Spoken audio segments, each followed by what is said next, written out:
I'm Mark Curtis. I lead innovation at Accenture Interactive and founded Fjord. And I'm speaking today with Martha Cotton, who's the co-lead of Fjord. Well, hello. And it's exciting to be presenting today to, or is it at, or is it with CES? It's certainly with my dog, who's doing a classic pandemic thing and barking in the background. That challenge with terminology, am I speaking to, at, or with CES, reveals something bigger we're all grappling with, making sense of the new, which is what Fjord Trends is all about. This is our 14th edition, and each year we examine at the intersection of people, technology, and business, what's going to be shaping the way we create products and services in the year to 2 to 3 years ahead. Martha and I have got 7 to talk through at a high level today, and if you like them, there is of course a PDF and a website where you can download much more content and evidence around each of them. Now, every year when we've finished creating the trends, we step back and look for a meta theme. Last year, we predicted something we called a realignment of the fundamentals, a rethink of why businesses exist in their totality. Now, the pandemic only accelerated the realignment of the fundamentals that we envisaged in 2020, and it changed how we live, how we work, how we learn, how we shop, how we play, as well as how and where we experience things. And it's highlighted what's important to us and inspired community spirit and ingenuity. So where we go next is mapping out new territory. And that's our meta trend for 2021, because a whole new set of worlds are potentially opening up in front of us. And what we're hearing from people, from our clients, from their customers, from users, from employees all over the world, is here is now an extraordinary opportunity which we need to seize to rebase how we live and what we do, because the last year has thrown up this big question mark over everything. Now, in the Middle Ages, cartographers wrote "Here be dragons" to indicate areas of the oceans that were completely unexplored. They did it because they were stumped to know what to put in that empty space on their maps, and they imagined that dragons were there. Right now, we think we need to redraw the maps again. In this case, what do we want from the 21st century? What we do not want is dragons. We've had enough of those, we suggest. So now is the time to draw the maps as we want them to be. And this is all about exploring, prototyping, experimenting, and learning from what we see. Because what history tells us is that after a global crisis, we're certainly in the middle of one now, a new era of thinking begins. And we've got an opportunity now to decide what we want the 21st century Renaissance to look like, starting appropriately in 2021. The first trend this year, which I'm going to talk about and then hand over to Martha, is collective displacement. And in 2020, literally how and where we experience things changed, in many cases utterly, leaving us really disconnected or feeling disconnected from very familiar comforts, both big and small. So the obvious disconnection to think about is that one from city to countryside, and we're seeing, and actually literally where we live, 52% of young people living with their parents in the US, which is the highest recorded level since the Great Depression. We've seen city real estate prices swoop all over the place in different markets all over the world, as people, for example, in Paris and major German cities have begun to look at living in the countryside. So that's the obvious one, that displacement of where we live. It may be, but more subtle perhaps, but just as seismic to the warp and woof of our existence are 3 others. So the next one is a displacement in our activity, where we do things, from real life often to augmented online. Yoga being a really good example of this, that people previously went to studios and they're not able to during lockdown. They've learned how to do yoga in their homes, and a whole new industry has grown up out of the old one based on that. It turns out that what's happened is the pandemic may have shown us entirely new ways to be, with surprising experience gains as well as losses. The third displacement is community. I mean, football or baseball or whatever your sport is, being a really good example of that happening. Something we do together. Religion is another good example, to doing it completely alone or perhaps in pods of people. And then the fourth displacement has been, and a really important one, and quite psychological, is the loss of agency over our choices. The very word lockdown says it all. So as our patterns of movements have changed, what we're seeing is that brands are facing a visibility challenge which flows two ways. The customer we once knew is gone, and we can't see them so well as organizations, and they can't see us so well. That's a critical point. And that, of course, is everything I'm about to say is complicated by the tracking ad tech disruption, which is already biting, happening through iOS and Android. So brands really now, because of collective displacement, have to question everything they thought they knew about their customer and spend an enormous amount of time over the next couple of years understanding what shifts in their behavior are short-term and caused by the pandemic, and what are long-term and caused by the pandemic. So several good examples of this. We're going to see a lot of delivering brand experiences at a distance. Look what the London Marathon did with a virtual marathon with more runners than they'd ever had before. We're going to look at people looking very hard at how people gather information and discover. If I'm not traveling to work anymore, I'm not seeing subway ads, I'm not seeing clothes in shops, I'm not seeing people's hairstyles. So information gathering has changed completely.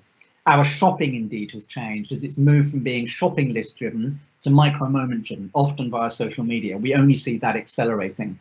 We're also having to make greater efforts to convey a lot of texture through digital as well. We're seeing lots of companies, particularly in the consumer packaged goods space, beginning to look at how can you get this sense of texture across, how can you feel this shirt? And lastly, how do we create joy through immersive experiences? That's something we're going to return to in our fourth trend today, interaction wanderlust. Overall, and this is, I think, a very important point, businesses have a huge role to play in giving people hope.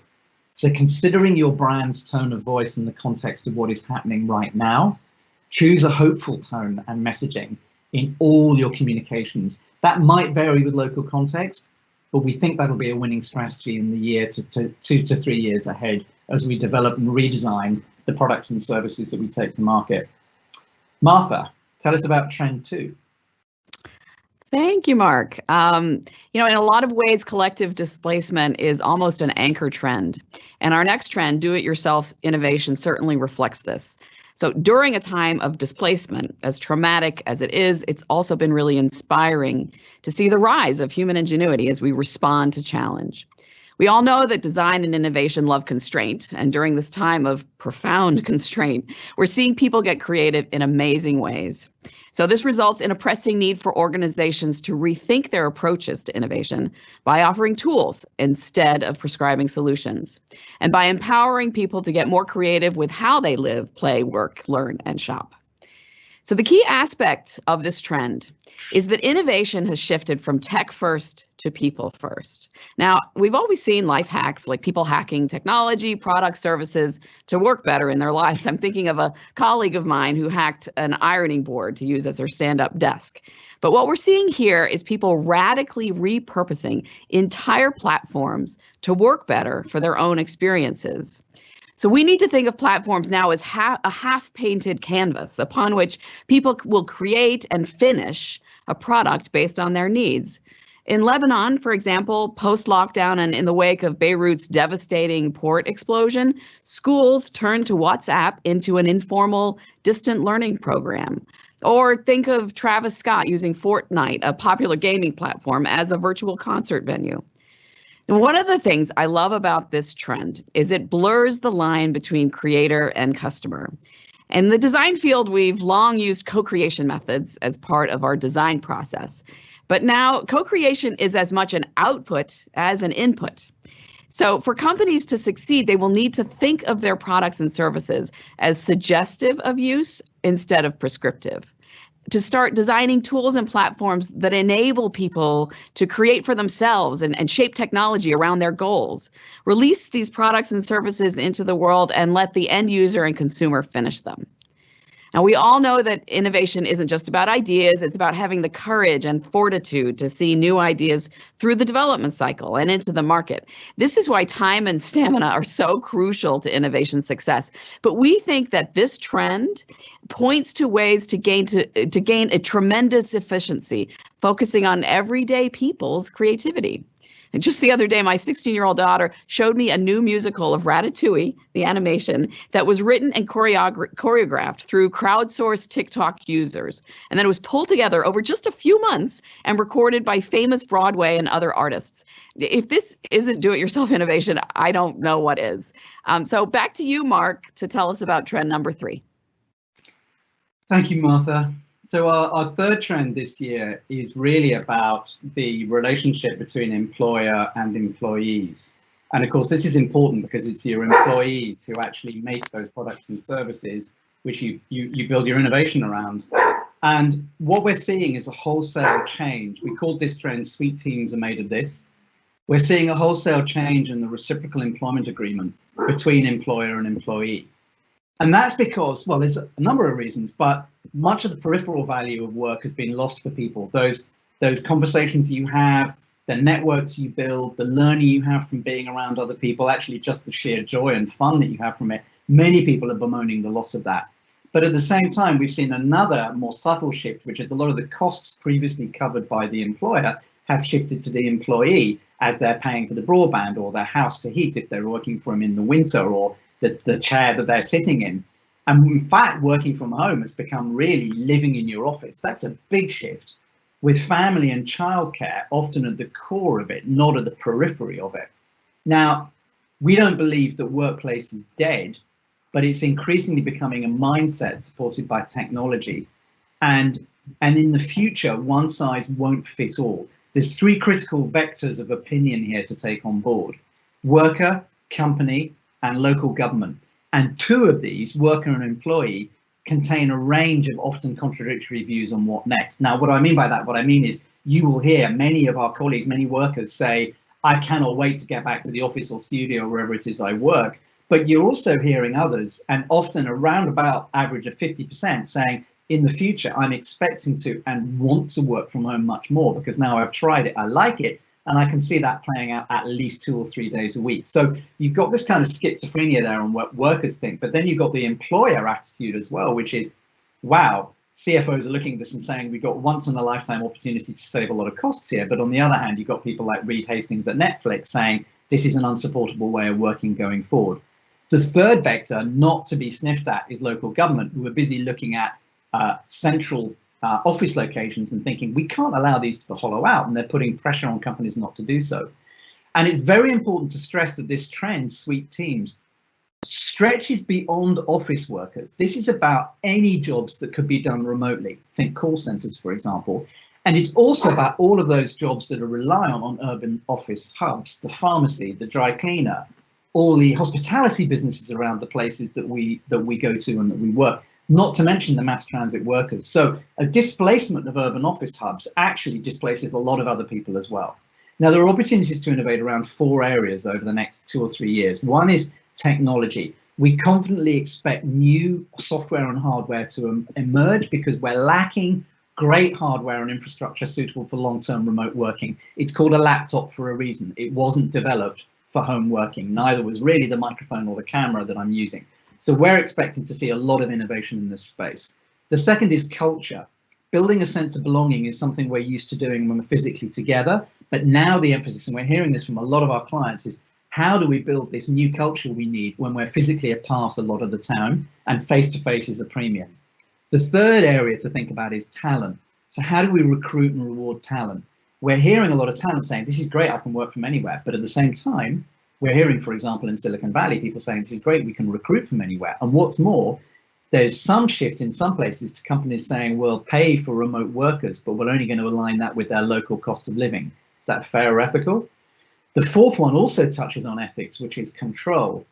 Products like StaffCop and Sneak that seek to control what we do in our homes. What does that say about the way in which home and office have become the same thing, often uncomfortably? So all of this ladders up to the fact that we think where work is concerned, we're actually entering an era of prototyping about what the future of work could look like. And that's probably the best way to look at what we're going to be doing over the next 2 or 3 years, combined with the understanding that we're going to be spending a lot of time considering the ethics of remote work. As you examine the changing landscape of where and how your employees engage with the company, the reciprocity lens, what you give and take, has got to be central to your thinking. Martha, the next trend is very much about design. Please tell us. Thank you, Mark. Yes, this is very much a design trend, and it's called interaction wanderlust. And this really builds on how people work, collaborate, communicate with each other. Now, it's been an overwhelming aspect of our lives, even before the pandemic, that screens have become essentially extensions of ourselves. We all know this.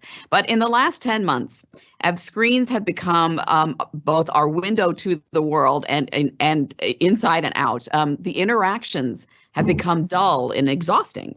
Joy and serendipity in our interactions have become lost. And the importance of the periphery, as you described, Mark, in the previous trend, is entirely missing in our interactions. Now, there's been a convergence here between design, content, and audience, as our screens have become both a window and a stage. Many have taken to purposely designing the stage upon which they perform when on screen. And there's the ubiquitous joke of everyone sort of dressy on top and yoga pants on the bottom. I noticed recently that both of my kids are making their beds every day now, and which is a modern day miracle. But then I realized that is because their beds are in full view of their Zoom school. Now, with the falling cost of and rising quality of cameras and editing tools, professional and amateur content producers have begun meeting in the middle and influencing each other. So, for example, in the US, a late night host and comic Seth Meyers, who, like many in his field, started shooting his TV show from home last March, he was helped by Australian YouTube personality Matt Parker, who gave him tips on how to be better at producing content made in your home. Now, design for screens has been dominated by leading operating systems for the past 25 years, restricting creativity and leading to overuse and commoditization of templates. This limits our expectations for how we experience things online. And this has created the sameness and fatigue to our interactions. The joy we should feel when interacting with other humans has dulled. And with 2020 mostly limiting us to the screens we have at home, our peripheral vision of those interactions has been entirely lost. And I think this is something that many of us never knew we needed. But we have started to mourn the loss of the serendipity needed to feel genuine connection with each other. To address this, we've seen a significant experimentation around using gaming platforms, social platforms, and mixed reality environments as a stage for third-party content and audience participation. So, for example, President-elect Joe Biden and U.S. Representative from the New York's 14th Congressional District, Alexandria Ocasio-Cortez, used Animal Crossing during the campaign to meet voters and made random house calls to players' virtual islands.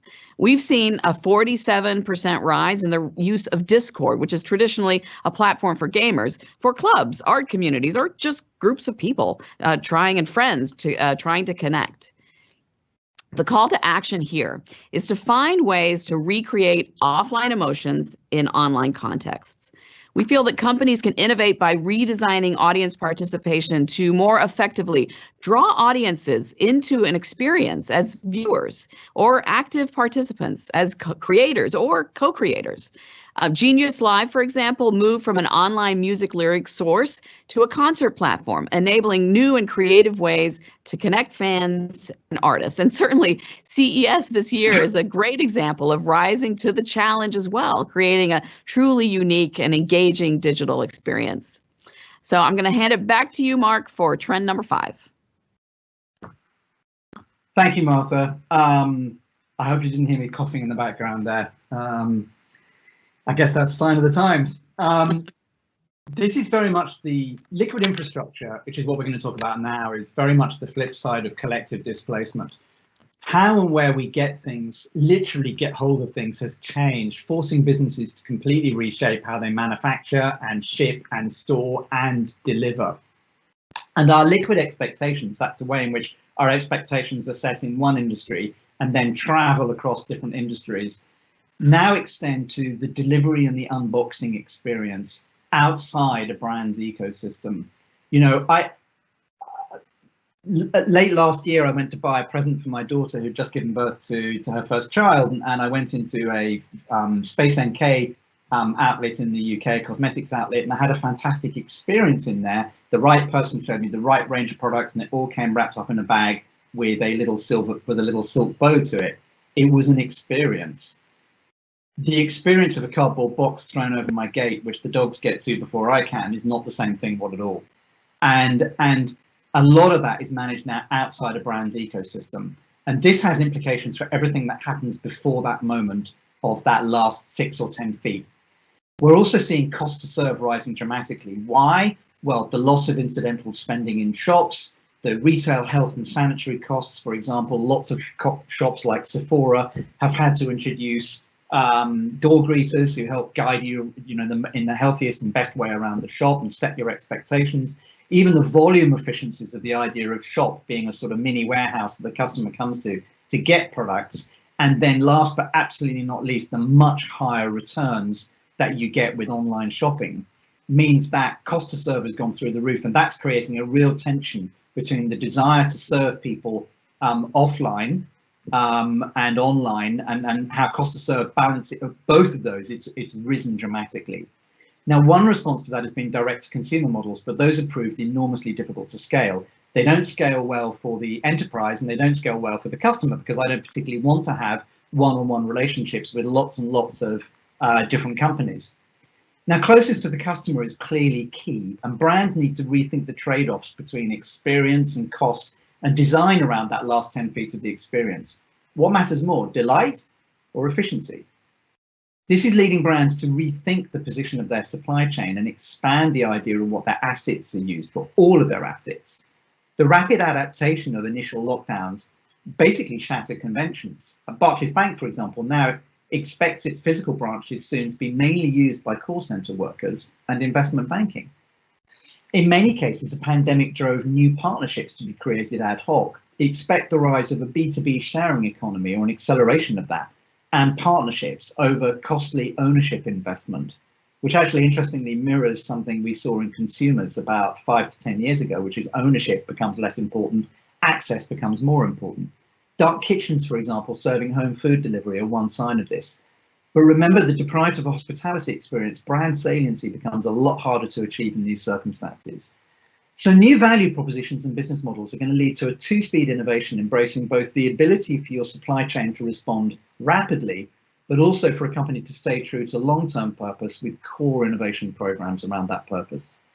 So value of supply chain goes beyond efficiency and will be measured more on growth, flexibility, agility. And that personalization at the point of delivery, that last 10 feet, becomes a real differentiation opportunity.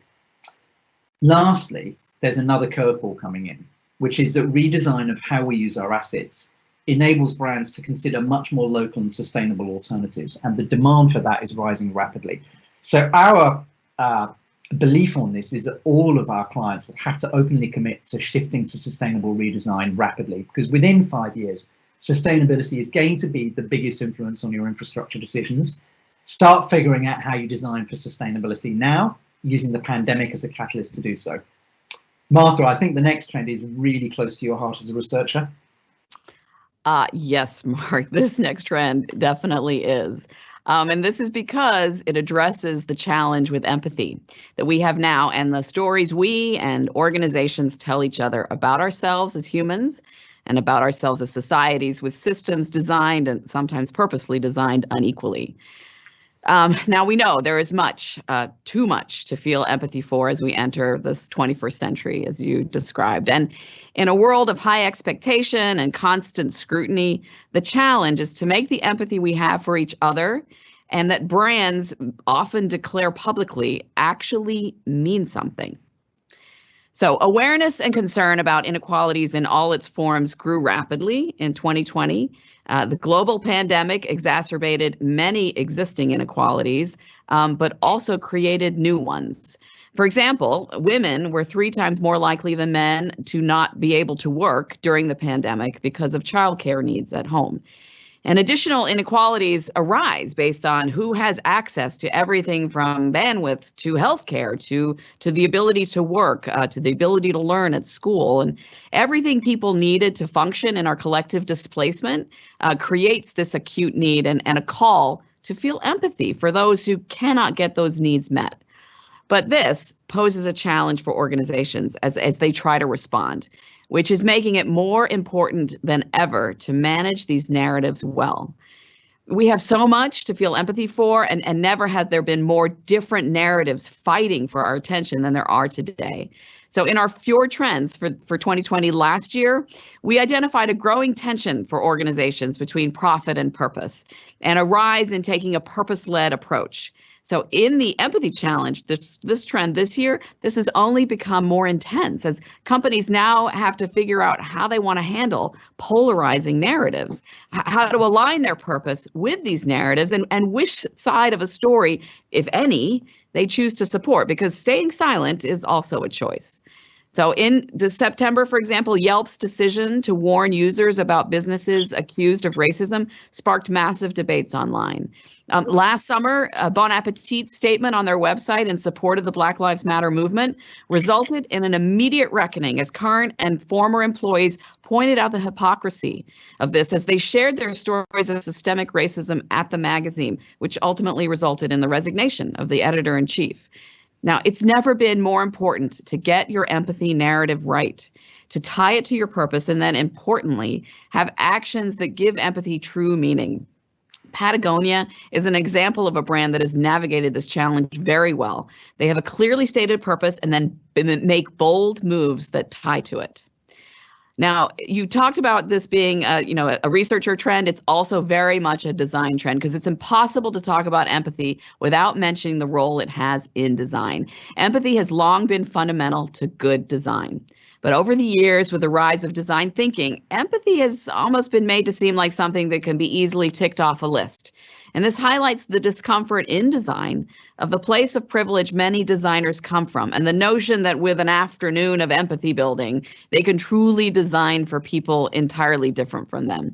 The key here with the empathy challenge is to shift our notion of empathy from a thing you do to a way to be.